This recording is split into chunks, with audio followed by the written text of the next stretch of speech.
Friday morning, guys. My name is Jerry Miller, and thank you kindly for joining us on Real Talk with Keith Smith. It's great to be with you on the 5th of July, fresh off of Independence Day. We hope you enjoyed it with friends and family, and we hope you appreciated the significance of the holiday. This show, very excited for, Yonna Smith is in the house. She's been monikered the Better 7/8 by the star of our show, Keith Smith. She is the principal broker, the managing broker of Yes Realty Partners? Supervising broker of Yes Realty Partners. She keeps everyone in line, and she does it in a classy way. And she is always welcome at this network. Judah Wickower, my friend, if you can go to the studio camera and welcome Keith and Yonna Smith on the 5th of July. My friends, good Friday morning. Good Friday morning to you as well. It's so good to be back. It's been a while. It's great to have you. It's been a while. I'm so happy to be here. Thank you for letting me come and chat. We have to talk to the executive producer, see if he can do a better job of coming on. That's a calendar schedule, right? It's a timing schedule, so no worries. But yeah, so that was Keith, by the way, the executive producer. Yep. So I mean, this is one of my favorite shows. I love it when we do this at or around the 4th of July. We talk a lot about real estate and life and all this kind of great stuff. But yesterday we went to, as we've been doing, we've determined about 12 years in a row, right? About 12 years. It is 12 years in a row, yes, that we've gone. So we go to the naturalization ceremony at Monticello. And for those who have never attended that, you should. It's an awesome experience. We figure about 2,000 folks there. Mm-hmm. And one of the awesome things, and I'll let Yonna jump in after this from her perspective, at the end, once it's all done, the judge asks whoever of the 74 new citizens to get up and talk and tell their story. And if you don't come to tears during that process, it's pretty heartwarming and inspirational. It was an absolutely amazing ceremony again, and for us, it's always a good opportunity to be reminded how good of a country we really live in. You may want to say a lot going on and this, that, and the other thing, but we're the best country in the world. We're the best country in the world. We really, truly are, and just the passion, the enthusiasm, the commitment that all of these folks have put forth in order to go ahead and do that journey, which is not an easy journey, mind you. You've been through this, so talk about that. Is always kind of gratifying. Is always saying, yeah, you did the right thing. It was not an easy journey for me as well. However, I would say it was probably an easier journey for me than it was for some of the other folks. Specifically, some of these countries that have obviously political unrest and people needed to flee the country, and there's 3 or 4 countries or 3 or 4 citizens that came from countries where they literally had to grab their bag, flee, and hopefully be a refugee and be welcomed by this nation, which is the United States, and with a good support of friends and folks that are really caring about that. They brought them to become U.S. citizens, and it's an amazing thing to see. And I think if there's anything I can learn from that is how lucky we are to be where we are, and we can do what we can do. So, 74 new citizens were naturalized yesterday. 35 different nations. It was an amazing experience just to see folks from former, communist countries speak. Folks from African nations that have gone through quite a lot of changes, military coups and stuff like that. So it was just very interesting. At the same time, the whole atmosphere, even though it was rather hot, everybody stayed until the very end, and the ceremony took about 2 hours. I mean, the court was in session for about an hour and a half, and we had really very good interaction, and it's also good to see everybody come out and welcome them. So Logan Wells-Claylow, thank you for watching the Thank program. you. Thank you, Logan. Logan, we appreciate your support here. Did you find it rejuvenating? I mean, you touched on this Oh, yeah. briefly, and we don't talk about politics at all in the program. No, I do At a not. time when it's a little crazy out there, did you find the experience rejuvenating? Absolutely. I mean, the thing is that one of the chief justices actually spoke about that we as a nation have always gone through some sort of growing pain, and that hasn't changed.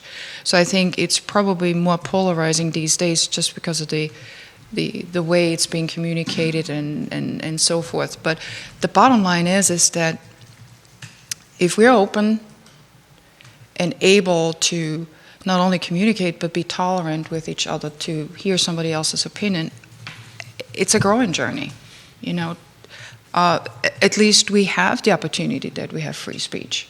You know, at least we have the opportunity that we can make a difference, that we can vote. And you know, Keith knows my soapbox is you have the right to vote, the privilege to vote.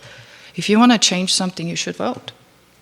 Or get involved. Or get involved, yeah. So I think that's a responsibility that we all should have, or at least I feel very strongly about, you have as a citizen, and the privilege that you've been given to go ahead and be part of this journey, you know. But it's rejuvenating every time. Yeah. Kevin Yancey in Waynesboro agrees with you. He says, Yeah. too many take it for granted, Oh, yeah. never having been denied basic rights. Mm-hmm. We're lucky to be here. He also has a little conversation or a little insight on the carrot cake conversation. Yes. He says if there's flour, eggs, and it's baked, that's a cake. There you go. Thank you, brother. I agree. He says that's a cake. I got a ton of pushback from my... We did. I mean, we also Oh, it found was out. the weirdest- We also found out that Yvonne doesn't like carrot cake. I had no idea. After 30 years. After 30 years, I had no idea. So now we know. I thought I was doing a good thing. So it was interesting. There was somebody that became a U.S. citizen from Bulgaria. Yep. And a little bit about our story. We lived in Bulgaria first half of the 80s when it was communist during the Cold War. And this one particular woman got up to speak, and just to put it in a little perspective, right, each citizen in Bulgaria during communism was only allowed to have 1 liter of milk. Huh. Yes. And it was a day. A day. And what her role was before she went to school, because you know the state-run grocery store opened up at 7 o'clock, her and her grandmother would get in line at 5:30, 5 o'clock in the morning to get her 1 liter of milk so she could bring her 1 liter of milk home. And so they were, just think about this, right? If you know, we all freak out when there's a hurricane coming or snow or something like this and everybody makes a run on milk. The government said you only could have 1 liter of milk. And, you know, so, you know, you would have to wait online with hundreds or tons of people. And we experienced this. We lived through this, right? So if you needed milk, that's what you did. You got online with the local folks to go ahead and get your 1 liter of milk. Now, we had diplomatic passports, which gave us some different privileges. But, you know, to break it down, something as simple is if your wife needed to get milk for the family, she had to stand in line at 5 o'clock. Oh, by the way, you could stand in that until 7, and when they were out of milk for that day, you were out of luck, right? Mm-hmm. Strawberries was a big thing. Do you remember the whisper? There was a whisper. You know, That's there's right. a daily whisper in the morning between 6 and 7 o'clock in the morning that, well, somebody has seen somewhere in the neighborhood, somewhere in the outskirts, that There were strawberries. there's strawberries or bananas. Yeah. So everybody went there, obviously. You know, but there again, you know, these are sort of experiences I guess you need to Live 'em. You need to really live them, yeah. And I think, coming back to your question, so these are sort of the things that you're being reminded of when you hear these folks tell their stories. And they're passionate. I mean, just thinking about it gives me chills. We were crying yesterday. Yeah, people were. People were crying just because of the fact that the endurance, the courage, the grit to somebody say, hey, I'm packing up all my stuff. I mean, just imagine packing all my stuff and I'm just leaving this country. And this lady said at the very end, she says, I'm not going back to this country. I'm staying here. This is my new home. Remember that? I'm trying to remember which country She was from Ghana. Yeah. Ghana? Ghana, yeah. It's beautiful. So, Yeah. By the way, Ghana and Guatemala Uh-huh. are sister cities of Charlottesville. Huh? Yeah, so I found that out I knew yesterday Ghana. I too. did not know Guatemala. Yeah, Guatemala, and there used to be also Pleven in Bulgaria. Plovdiv. No, it was Pleven. Pleven, was it Pleven? Pleven in Bulgaria, but Just got corrected. they for Or whatever Sister reason, they City. haven't connected recently. But I've never really, I'm going to say this publicly. I know I probably have told you this over the years, but just think about this. Yonna was on the track, and she's going to be humble and not say this, but she was on the track to become, she was on the ambassador's track, right? She was on the Austrian State Department. She was on the track to do that. You were second in charge, and look at that. And she's funny. God keeps some. But she ended up keeps some secret. falling in love with me, marrying me. I had no money, no job, no nothing. We were moving out of it. She left our whole country, left everything that she had to come live with some jarhead, some Marine. And 39 years later, we're celebrating 39 years together. It's amazing. If I can give that back, what I've experienced, I call this my Rhapsody in Blue journey. You know the story, right? Yeah, absolutely. This is my Rhapsody in Blue journey. Colors So it wasn't aside. my Marine uniform? It was you. That's truly it was, absolutely. But it's just, for instance, so the new CEO of the Thomas Jefferson Foundation also spoke. So they had a change about a year ago or so, and his father, at the age of 91, was naturalized at Monticello some probably 30, 40 years ago, and he was in the audience. I mean, so just circle. tying this in, Yeah. last year Jim Ryan spoke and Which was shared his story about Being adopted. being adopted, and kind of have this. So I didn't know Jim Ryan was adopted. Yeah. yes, Okay. yeah. Yeah. And he did not know until.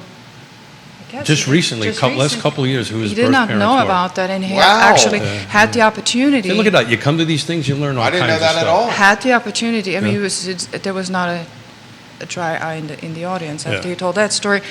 But just Well, he was adopted by he was immigrants. adopted by immigrants and did not meet his natural mother until about His bi- I think his biological his mother. biological mother. 5 or 6 years ago. I may be misquoting some timelines here. It was recent. But there again, so that's an opportunity, right? Absolutely. Isn't that something? Woody Fincham says the lovely Yonna Smith. Oh, so good to see you. Hi, Woody, Woody. watching the program Thank you. right now. Woody Fincham, we love when you watch Thank the you. show. Absolutely. A number Thank of you. your colleagues watching the show. Nate Kibler, Yeah. welcome to the broadcast. Thank you, Nate. We love what you're doing here on this network. Ricardo Cruz Duran watching the program. Thank you. Kyle Irvin from the communications office here at Charlottesville Police Department. Thank you kindly for watching the show. Thank you. Liza Borchers, hello. Thank you. A lot we want to cover on the program, but we want to reflect on the time that is the 4th of July, its significance, and what you guys do with this show every year. I find inspiring. I find myself in need of inspiring when it comes to patriotism from time to time for obvious reasons. It's hard. It's hard. But the 4th of July always brings me back, always seems to center me. This show always centers me, inspires me. So I want to say thank you to you guys. Thank you. No, I do feel that if we are able to communicate that, there was one statement in the one of the speeches. I think the Chief Justice said this, right? Don't give up on this country. Love this country. And it's just it's when you love somebody, it's not easy, right? So you have to go through the ups and downs and the challenges and the whatnots. Not in our marriage. I know it's been a bliss. It's a bliss all day long. But just take it for really what it is and try to go ahead and put it in perspective. And I have to tell you, I do try to live my day like that. So what difference can I make? What part of the community can I go ahead and be more powerful? Not powerful, that's probably not the right word, but be kind and tolerant. How about that? Because I think that's what it boils down to. Very well said. Right? Very well said. Yeah. The interesting thing about attending this every year is you look around the audience, right? There's 2,000 people there at 90-something degrees. It was hotter than Hades, Hades there, right? But It was warm. all different races, ethnicities, socioeconomic. You could just look around the space and tell out there, and everybody was there to celebrate 74 new Americans and listen to their stories and listen to where they came from. And I say this year, this is our 6th year in a row we've done this show, this 4th of July show. If you need a shot in the arm, what it is to be an American, truly what it means to be an American, next year, hop on a bus at PVC. It's free. Go up there, listen to these stories, listen to these people. And if you don't walk away from there inspired, then we've got a little bit more work to do. But it's inspiring to listen to these stories. Kevin Higgins in Greenwood says, I think people are made in that line for hours waiting to get milk. He appreciated your story. It's so hard, but if you step back, you see the strength of people. It's absolutely incredible. I appreciate that comment from Mr. Higgins, and I appreciate his support. He says, this from Mr. Yancey, 6 degrees of separation. My wife's coworker's husband was an immigrant doing it the right way, to 10 years and $70,000 to lawyers just to be able to become a U.S. citizen. Yep.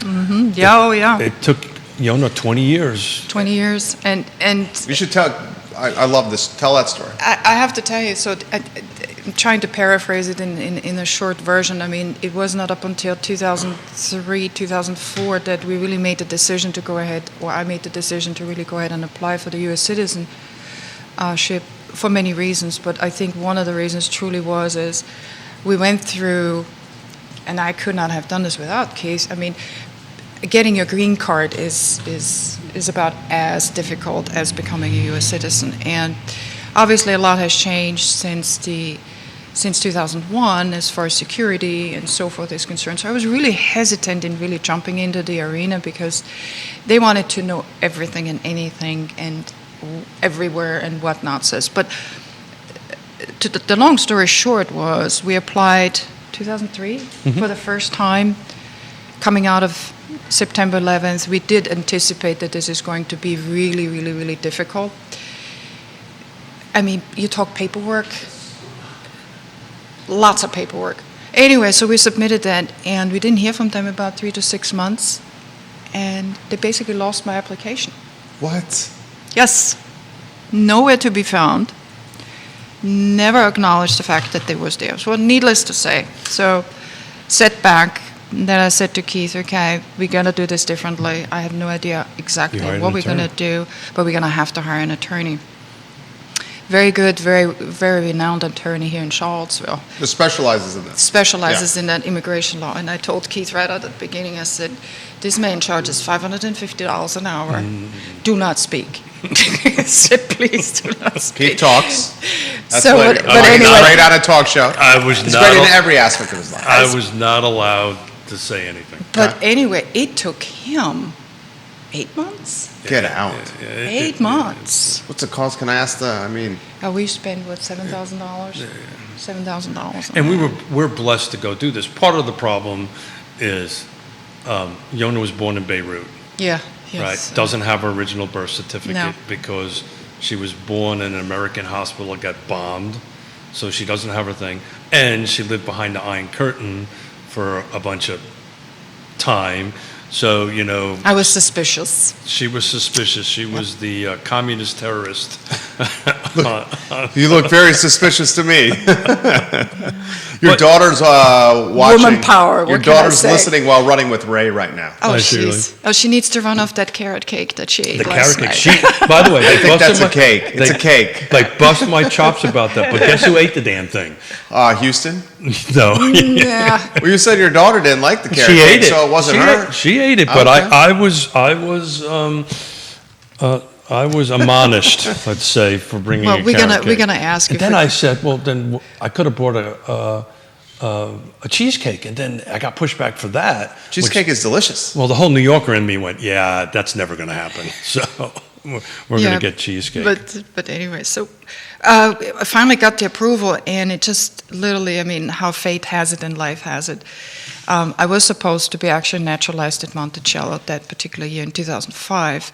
However, my father fell really, really ill, and so I had to go ahead and we had to make that change really fast because And what we were happens... worried about waiting. Because I have no passport, right? So I can leave the country, but I can't come back, right?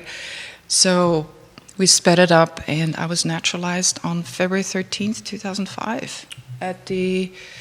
third happiest day in your life? Fourth happiest? Oh, I would imagine put me the on the birth of spot. your daughters, Don't the put wedding me to on the Keith. spot.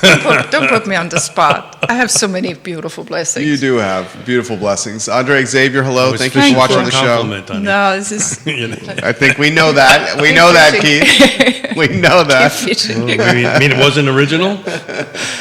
Oh, I love this show so much. Do you guys want to talk some market trends? We got a slide for you. How about this comment's come in? Before he got the final approval, the last step was he had to go back to his home country, Honduras. 30 days in his home country to make sure he wasn't a wanted person.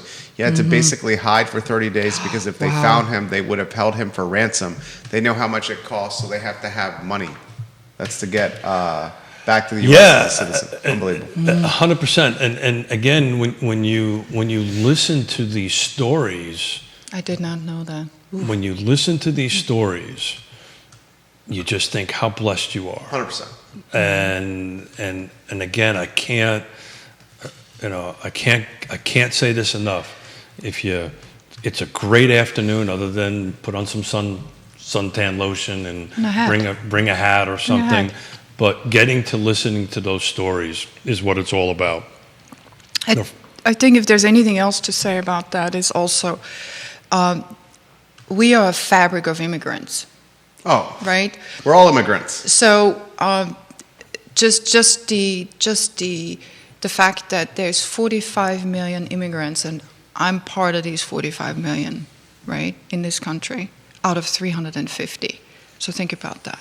What we are able, not only to bring and share. That's current immigrants. That's These current are immigrants not in status. like my mother's parents came from overseas, right? Are immigrants, right? So we're all talking about 6 degrees of separation. It's not even that deep. In that we all have some sort of immigrant. Your parents are Cuban, right? That, My mom is. Right, Yeah. mom is is Cuban, right? And she came from Cuba, right? She did. 3rd grade. Yeah, so you're first generation on your mother's side. 100%. On that. My brother and I. Which is, just think about that. Yep. It's amazing. Pretty awesome. But anyway, I think I can talk about this all day long. So what do you guys want to talk about? Well, he's got a slide for us. You got a slide? I'm still on this carrot cake thing, but apparently I got to move on. The market is strong. Busy. Right? It's busy. Yes, Realty Partners are humming. We're busy. Yeah, we're very fortunate. Seeing really this interesting shift from, I would say, a combination of folks who are just basically saying, I do need to move. I want to move. I don't care what the interest rates is. I need to stay in the market. I need to go ahead and be intentional about it and make it happen. We do see the seller reluctances and the seller's expectations. It's getting better. Let me put it this way. So we are able to seller expectations. Put that in perspective. What do you mean it's getting better? I think more being more in tune with the market. Okay. I think that is becoming a little bit more realistic, that even though we are in a low inventory market, we still need to, consider the fact that it costs more money. And I think that what we are seeing is that the level of frustration for some of these first-time home buyers, I really do feel for them. We worked with them, quite many of them. I think it comes back down to the teamwork that I've been speaking about for many, many years, that we are part of this team and we're going to try to see this process through the best we can. Market prediction is really hard to predict anything at the moment, perfectly honest with you. We have, at this particular moment, I can tell you, we've been the busiest this summer than we've been since 2021, I want to say. Amazing. Yeah, Amazing. Busy. I mean, the phones have been ringing off the hook regardless of if it has 100 degrees outside or not. So that's a good sign. A little concerned about affordability, but I think this is probably some something more that Keith wants to speak to, but there's going to be some folks who are just probably not going to be able to buy. It's frustrating. It is frustrating, And For people who want to help people, yep. it is very difficult, right? Yeah, it's challenging. And you need to really bring skills and compassion and empathy to the table. But just to talk about the slide real quick, Jude, if you don't mind putting up that slide I put together this morning. And I did this on purpose because what I wanted to look at was first half of the year, what our sales volume was. This is the full car footprint. So Kevin, it's not the other side of the hill. It's just the 6 jurisdictions that are part of the Charlottesville Association of Realtors. Don, I did it right. Yes. Nice job. Christelle, welcome to the show. So we are literally at, and we've been talking about this, Jerry and I, for quite some time. We are literally at the same sales volume as 2016. So this is...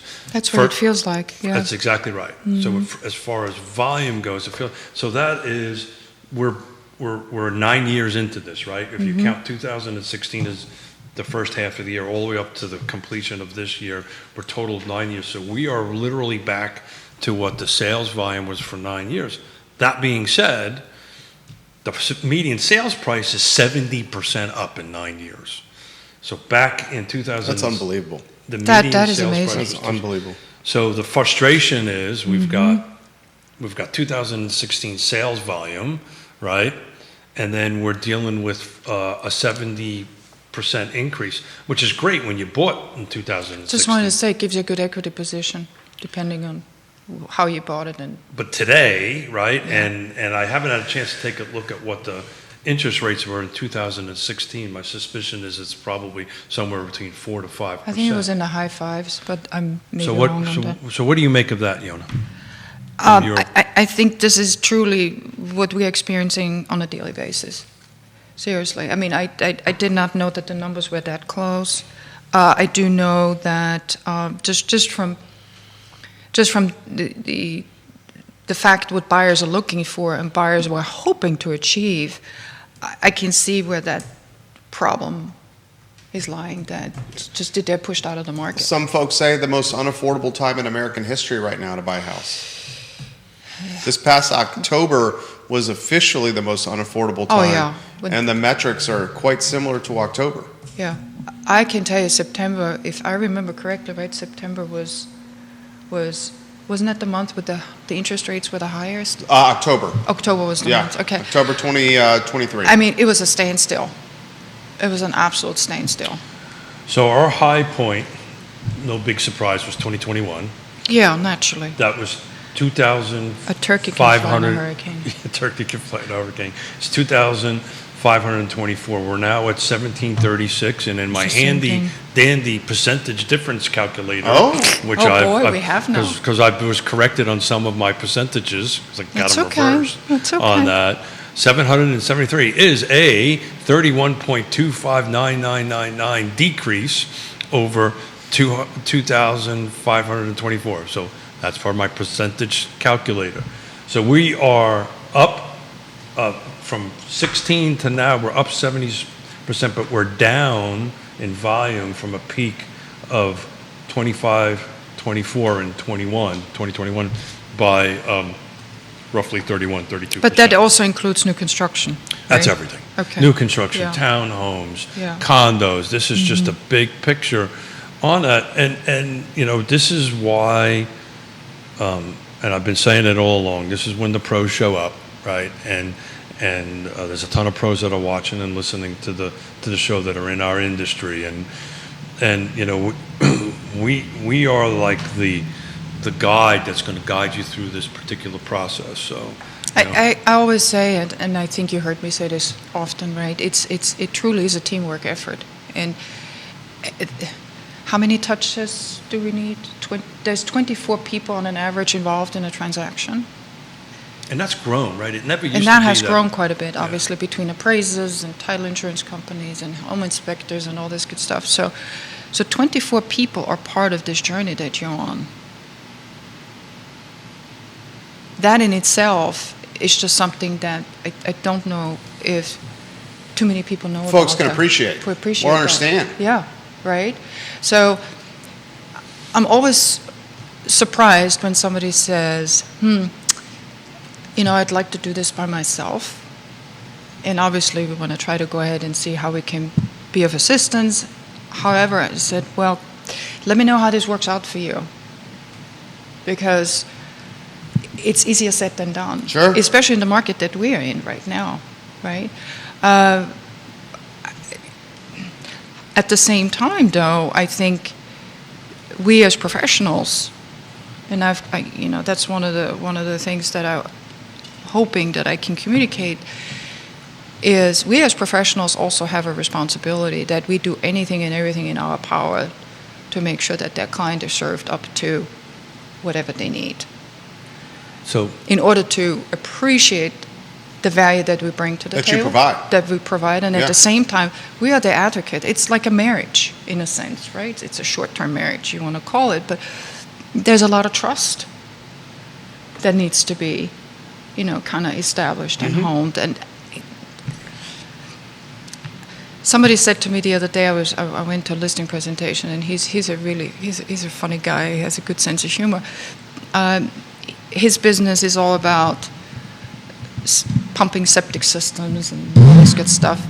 So I used the analogy. I said, look, how would you think, or how would you feel if I was to go ahead and show up at your doorstep one day and say, well, I'm going to pump out your septic tank? How would you feel about that? And he laughed and said, well, same analogy here. I know it's probably a little bit less stinky, but at the same time, it's the same here. It's a professional, right? Mm-hmm. And more than ever, I think, especially in the market that we're in right now, I think it is absolutely important for us to really communicate that, to make sure that people are taken care of and they feel that they're taken care of. So we're at 2016. Oh, okay. Go back to that. Well, no, we're at 2016. Yep. Units sold at this Units point. sold. Units sold. We are, I can't do the math.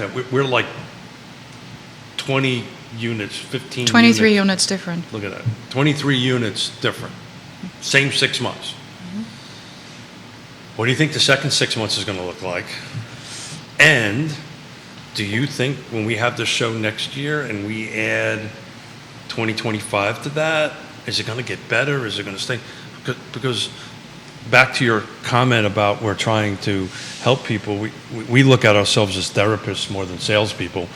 So what are we going to tell people? I'll jump in. How was the remainder of 2016 from an inventory sold standpoint? The back half of 2016. Do you have those numbers? No, but while Yonna and you talk, I will get them for you. I'm curious. That's a great. I'm curious if the back half of 2016 That's a great- was the same amount of units. Was it less units? Did we have an election year in 2016? We did not. That I can't. Believe they No, did. wait a We minute, did. 2020, We did. 2016. Yeah, every 4 years. So again, I really don't Yeah, buy that into was- this. That was Trump's first election, right? Yeah. Yeah. So That's an interesting twist, by the way. again, Well, I mean, we I'm not saw- I'm not politicizing any of this. Yep. So, but I think the affordability curve, I think, will largely depend on. I don't care who You're gets talking elected. about rates now. Yes. Yeah. Will largely depend on. Didn't we read something this morning about the GDP? The economy added 206,000 jobs in June. Unemployment rose to 4.1%. Yeah. They're talking literally on the CNBC television that we have on in the studio here, potentially September, October for a rate cut. Yeah. Oh God, we've heard this since, We've heard it since forever. last year. It's We've just a heard this since talking point last for year. everybody, yeah. To be honest with you, I don't even buy into this. I was having this conversation yesterday on the 4th of July. Okay. Even if rates get cut, I'm not sure that's going to do anything to affordability. And I would agree with you on It's that. just going to create more buyers, greater demand, and we could have more competition for the limited inventory that's out there. Absolutely, and I would agree with that statement. So I think more and more it is our job to go ahead and make sure that the expectations are set up correctly, and at the same time also encourage some of these seller folks to put their home on the market, especially with the ones that have equity positions. Yeah. I mean, really. Go ahead. The second half of, I think it was. we're looking at 16, right? 2016. The second half Yeah. of 16 was 1,877 sales. 1877. So it was stronger the second half of 2016 than the first half. Correct. I would be curious to see what just out of curiosity, hold on a second, we'll do 23. I don't think the second half of, I'm just one man's opinion here, I don't think the second half of 2024 is going to be stronger than the first half of 2024. So I would agree to a certain extent with you. so the second half of 23 Of was, 2023, was 1781. 1781, so So- you had a dip. We had a dip. So look, I think it's going to be humming along just like that. I really don't think it's going to be, we're not going to set the world on fire. we were talking about this morning on our walk. I'm of the opinion the only way we're going to go ahead and kind of increase inventory is to increase new construction, to increase new product. And I didn't do the numbers, but I could do that for a future show. The proof in the pudding is looking at attached product in Albemarle County. It's actually stabilized a little bit more in the last couple of years on price point. It's not, it's increasing, but not at the higher rates than the detached because there's more being built. You know, You see more coming out of the ground, absolutely. yes, so, I mean, how are we going to get ourselves out of this? Or do we? Get out of what? Just Some inventory. would say this. Or is it a problem? Some would say this is a healthy market. Some would say, Keith, from 2016, the median average for a home sold was 275,000 in the car footprint. If you In take a- 2024, the median average is 465,000. That's a massive appreciation. 7%. That shows a strong economy. That shows a strong housing ecosystem. Which, by the way, is reflective of the nation, right? Yeah, On a national level, we're saying the same 100%. thing. Right? So So I think it's a matter of the expectation. what what we're is the saying. How you look at the piece of art is what we're talking about. So Everyone looks at it differently. Yeah, so what we're saying is unless you can afford $465,000 as a median sales price at the moment, that number's just going to go up. 100%. Then you can't buy in this market. Well, there was an article in the Daily Progress last week, maybe early this week, that the pressure in Stanton, Augusta, and Waynesboro, downward pressure, Oh, yeah. is starting to mount. So for define folks downward looking- pressure for me. What we're seeing here is folks priced out of the car footprint Yeah. because of this number, 465,000. They're going And up. as they're priced out, right, they're going to Augusta, Augusta. Waynesboro, and Stanton. And the folks that are going to Augusta, Waynesboro, and Stanton are going with Charlottesville salaries Correct. to Augusta, Waynesboro, and Stanton. And they are now driving that housing ecosystem northward price-wise. And then the buyer of Augusta, Waynesboro, and Stanton is now having to compete. So this gentrification, this momentum is carrying over across the mountain. And it's been doing that for a while. So I do also believe, though, what we have seen here in Charlottesville, and I do agree with you to a certain extent, and I disagree with you to a certain extent. So the agreeing is yes, if somebody, especially a first-time home buyer, is looking to make that jump into homeownership, yeah, depending on their financial situation and depending on what their goals are, yes, obviously, they would probably consider with a salary in Charlottesville, salary to go across the mountain. However, what we have seen, I would say over the past 6 to 9 months, is more and more of this kind of multi-generational Yeah. Well, coming together. Mom and dad sold their home, have a ton of equity, are willing to go ahead and put that amount into a home that can actually serve multi-families. That's what multi-generations. So that's what I'm saying more and more. And honest with you, that's probably in how I look at it, is probably one of the better options for somebody to really still be in the Charlottesville footprint, enjoy what they have, and at the same time grow with it, right? So they can then also take advantage of the appreciation that is going on in Charlottesville. Some call that a house hack. I've seen that as well. Well, we're doing it. We're personally doing it, right? I don't like the word house hack. That sounds a little harsh. About a house strategy or solution? I think a solution is probably Okay. a little bit Well, gentle over. 14 to 15% of all sales of last year, according to NAR, National Association of Realtors, were multi-generational purchases. We're in the middle of doing this ourselves. Yeah. We're working on putting an attached auxiliary dwelling unit to our home. We're blessed enough. Hopefully, We're blessed enough to do this. For your parents? For my parents, Yeah. yeah. Yeah. You know, Hopefully, yeah. Because We can they- be When able could to- that crack round? sorry? When could that crack round? We probably got fallish or so. We got a couple months of planning, Yeah. design work, and That's exciting. budgeting. Yeah, and we're blessed to do this.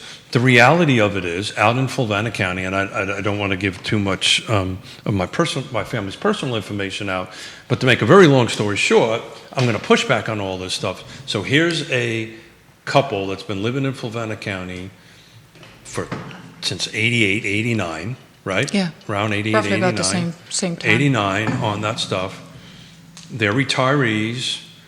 They can't afford to sell the home that they're in and buy something that meets their needs and stay in Fulvana County. Period. End of story. Doesn't exist. And if it does exist, it's at a price point that 280 mid-80s folks can't afford. We're blessed so they can come live with us. But where is that person going to go, right? Where is that that they don't have a Keith and Yonna? And we deal with this every day, right? It's one of the reasons we're late today. We're helping a woman that had to go to a nursing home. Husband died, couldn't take care of their house, right? And we're trying to manage it so that we can get this woman as much money as she could possibly get out of that, so she can live the rest of her life out and has whatever comfort that she can live. There are at least a half a dozen folks we're in that process right now. So if in Fulvana County, and I'm just going to say this, and I've said this to my dear, actually he wasn't on the board at the time, my dear friend Chris Fairchild, if they would have approved Is this the over 50 project? Exactly right. If Yeah. they would have approved across from the main gate, Yeah. an apartment building that was over 55 that would have been 60% AMI on it, put on by the Methodist Church. The Methodist Church was building this on it. It got shot down, didn't get rezoned. We would have had an option to say, assuming it was availability, saying, okay, mom and dad, let's sell your house, we'll cash out, this is what you can have, and this is a great opportunity, you can move in here, it's an elevated building, it has services, so there is zero ability in the county of Fulvana for that. And if you take a look at it, and this is a reality for It us, is. right? Mrs. West, another client. All these homes that we built over these decades, hundreds and hundreds of homes, these people are now getting into this age of life. Yeah. But they And have to make a transition. They're They're transitioning transitioning into the next. in their life and where they want to go. And we're trying to help them, and we don't have a lot of options to help them. So there you go. That's my soapbox. I appreciate that. 90% plus of revenue for the Fulvana budget comes from taxes. 97%. Taxes on homes. 97% of Fulvana's budget. 96, 95. Taxes on homes. Yeah. Don't get me started. Yeah, yeah. You know me. I'm trying to be pretty neutral in that sense, but it is frustrating and it's aggravating to a certain So extent. back to the other side of the hill, median Yes. sales price year to date's 304. We should start tracking that. We should start tracking that. So it's 304. And I try to emphasize this on the show. We still have, depending on who you ask, 800 to 1,200 jobs coming to the area tied to the Amazon. $11 billion in Louisa. So we haven't seen the UVA Data Science School at full clip. We haven't seen Northrop Grumman's new $300 million facility at full clip. Who was that article you sent me from? Where's that from this morning? Haven't seen the biotech impact. You Paul mean Manning's Institute? The Guardian. The Guardian. I mean, we're probably looking at somewhere between 6,000 and 10,000 new people coming to the area, guys. I know I'm going to get myself in trouble when I say that. So just, Not just me. prefacing that, Politico it was. Louisa County did an amazing job. Oh, yeah. At staying ahead of it. Yeah. I mean, seriously. I mean, Yeah, but they're capped out. Not necessarily. Spring Creek? My God. 600 Keith. some lots in Spring I Creek got still that. I got that. to develop. Spring But to Creek, give yeah. volume of people that you're talking about, Yeah. there's just no ways to go. That I think the people that I'm talking about, I think you just use a roundabout number, 6,000 to 8,000 people come to the area. Those 6,000 to 8,000 people come to the area are easily deep six-figure people come to the area. They're going to move to Central Virginia. They're going to move to Albemarle and Charlottesville. They're just going to push 6,000 to 8,000 other people and families out of Charlottesville and Albemarle. And County. these are the service folks that service. Yeah. Go ahead, answer. Say what's on your mind, babe.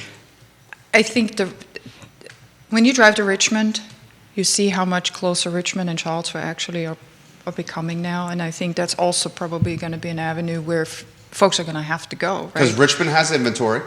They do have inventory. More affordable inventory than here. I don't know about not that. anymore. It depends on where you're at in Richmond. Depends on where you true. are in Certainly Richmond. not the West End. That is No, true. no, Yeah. definitely not.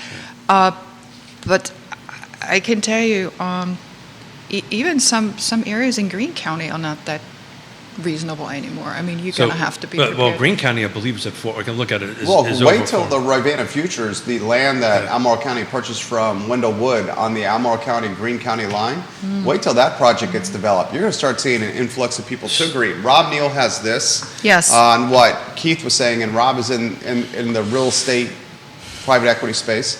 Missed opportunity for the Fluvanna County to house residents and not tax the schools and even not tax the roads much. Yeah. Will encumber first responder servicer needs, but retirees are great for the bottom line of the locality. So I'll add a little bit to that. Lake Monticello Fire Department was gifted 2 acres on that same road, and they're working on building a firehouse on that side of Lake Monticello. So if that was the case, the proximity is actually pretty close. There's a human resource thing. I mean, getting a hold of volunteers to go ahead and volunteer is always difficult on that. But the Politico article Yonna sent me this morning to read about this very topic was about what we've been talking about. They're basically talking this inventory crunch is a minimal of a decade before we even start seeing the other side of it, but it's going to put a ton of pressure on it. I'm going to take a look at what the median sales price in 2023 was on the other side of the hill. Well, they're also trying to infuse some of the economy with some additional, I would say, options as far as funding and loan programs and stuff like that. They have committed to $300 million over the next 10 years, I believe. Yeah, as so far as that's at the infusion into federal That's money. at the federal level. And yeah. believe me, as somebody who sits on multiple boards, getting that federal money to get down to the ground is freaking super difficult to make happen. If you're counting on federal money to make this work, it's not going to work. Same period last year, other side of the hill, this is Augusta, Waynesboro and Stanton. This is everything. This is new construction, townhomes, detached. There's not a lot of condos, but I put that in anywhere. It's $300,000. So it jumped about $4,000 or $5,000 over a year, which I haven't done the percentage with, which is stabilized. And why is that? Because when I break that down, you're starting to see a ton of new construction, which is stabilizing the prices, and that's where I'm starting to look to. I talked about Albemarle County because Albemarle County has 80 or 90% of all the attached product being built, new construction attached product being built. Very few of that's being built outside of Albemarle County in the car footprint, and they it's stabilized. The prices are stabilized. So. But to your point, Jerry, they're just going to drive till they qualify, or what did we say, fly till they qualify at this particular point? It's just, when does it stop? When's it stop? Student body UVA enrollment's increasing. 6,000 to 8,000 additional people coming to the area. The opportunity to work hybrid or remote. Bloomberg called the Charlottesville area a top 20 in the nation community to work hybrid or remote. I mean, there's pressures from every side. But from a real estate standpoint, this is a real estate show. From a realtor standpoint, could you be doing more revenue for less deals as the price goes up? Yes and no. Yes and 1, 2, 3 for luck is mine. I can let you answer. You go ahead. No, you'll let Smith. you answer. No, yeah, that could be the case, but the pressure on how we get paid and how much our percentages that we get paid is more now than it was back then. But in theory, the higher the deal, the more money you make, that kind of thing. It's also a little bit more work to go through it, but that's Remember, that is 24 true. touches, and it doesn't change if it's $1 million $200,000 or or $10 million. $100 Would you say it's more difficult today to do a deal than it was in 2016? Oh my God. Yeah. Yonna, put that in perspective. I have to tell you honestly, the Joseph journey that Gentile. Hey, Joe. How's it going, the brother? journey that we are on is, first of all, a relearning journey, right? So But it's always changing. it's always changing in a sense that you learn something new every day. So that's how I look at that. 2016, I think the opportunities as far as what we can potentially offer our buyers was definitely far better We have position. to take it into historical context, right? We were not that far out of the time of great unpleasantness, right? That is yeah, well, we, 2009, 7 years. 2016, the memory of 2000, 2008, 9, 10, 11 and 12, right? We were still eating through foreclosures and eating through some unpleasant stuff. So it was probably, in in that sense, it was 2016. probably a little bit different of a market. However, I guess the need for somebody to purchase a home or the desire for first-time home ownership was still as high as it is today. I think it's just different today. Other Just side of the because- hill in 2016, the medium sales price, again, same 3 jurisdictions, new construction, everything, right? Was 173. I rounded it up. It's now like 304 or 800 or something. So let's call it 305. We are a 76% increase. So it's increased 76% on the other side of the hill versus 70 on this side of the hill. That being said, the other side of the hill is more affordable, right? We're still at this 300,000 plus or minus. Where over here we're $165,000 more. More. We're around Yeah. 465 on Yeah. that end of it. Viewers and So- listeners, this is a master class on real estate. What's I the love advice it. you give to your colleagues watching the program for the back half of the year? Just keep on going. Patience. Patience. Yeah, keep on- Professionalism, professionalism. Learn as much as you can about your clients. Learn as much as you can on how you can get engaged, involved, learn If you've to got communicate. So I'm very hopeful, to be honest with you. I'm obviously the firestorm. There's a lot of firestorm going on in our industry as we speak. However, this is always also a good opportunity for us to kind of reestablish and rejuvenate our values and our profession, and really try to be what we are saying we are. We are advocates for our clients, and we are going to be helping them make the biggest financial decision of their lifetime, or even the second time or third time. But be involved and be truly what we're being hired to do, to help them on their journey to homeownership. So just I tell everybody, I said, if there was no challenges, there were no opportunities, right? This is an opportunity. Jump into it. There's the four G's as far as your level of commitment is concerned. I heard this the other day from Guy Kawasaki. He's the CEO of Canva. Yep, former Right. chief evangelist of Apple. Apple. Yeah. He talked about Steve Jobs and gave the interview, gave sort of the behind the scenes on. Everybody had the impression Steve Jobs went on stage and spoke and charismatic and all that stuff, but what nobody really didn't see was the behind the scene on how long he prepared for this, painstakingly prepared for that. So we need to do the same thing. We need to be prepared So for what's that. the G's? Growth mindset, grit, grace, Mm-hmm. and gratitude. Here it is. And that's truly, Beautiful. yeah, it's really truly what you, if you can live by these 4 principles, you're good to go. So back to the question about what advice we can give some new agents.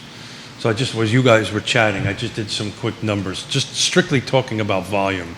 The jump from 2020 to 2021 was 30%. And volume of sales, if you don't mind putting slide 1 back up again, Jude, I'd appreciate it. We went from 1940 to 2524. If you It's take a huge look jump. at that slide, it's this huge jump. right? And then from 2021 to now, it's been this steady slide down. We flattened out a little bit between 23 and 24, which may be a great sign. But here's the deal. If you got into the business somewhere between 2020 and 2022, look for somebody who's been in the business since 2016 and before. Somebody generally with a little bit of gray hair. Right? I think that's a very good advice. Right? That's very good And say, advice. so yeah. how was it done there? Because when you, back to your turkey can fly in the wind, Turkey can fly in a hurricane. in a hurricane, thank you. So back in 2021, The yes, skill set. transactions are difficult, transactions are hard, but it wasn't that hard, right? You can fall off, it was like falling off of a log. It's not that hard to do, right? But now it's difficult, and you have to take time to communicate with your client and talk to your client and make sure you understand what their needs are, and you have to ask the hard questions. And some people don't like asking tough questions, but you got to ask the tough questions, and each tough question is different, right? Based on what your seller's goals and objectives are and your buyer's goals and objectives are. But you've got to be able to have that. Plus an education. I mean, you have to really be prepared to educate, right? Because there's so much misinformation out there here at the moment that you really need to educate more than inform, because there's a lot of misinformation out there, and calm the storm by really trying to focus on, so what are you trying to go ahead and achieve? What is your goal? How can we help you to get there? But this is a very good analogy to go ahead and lean into the experience of, 7 years, 8 years, and see. Well, if you count the full 6 months, it's 9 months. 6-month blocks, Yeah. right? On that. But I just looked at it, it's 11/20. Yes. And Fantastic show. Masterclass. Yonna, you got to come back. Love it. I can talk about patriotism anytime you want me to. We love having you on. Thank But you. you did awfully good on the real estate stuff. Great on everything. People really you. like to hear what he's like, kind of like E.F. Hutton. When Yonna speaks, people listen. At least Yonna I do. Smith. At least I do. Oh my God. Supervising broker of Yes Realty Thank you. Partners. Thank you for having us. Keith Enjoy the Smith, weekend. Executive producer of Real Talk with Keith Smith.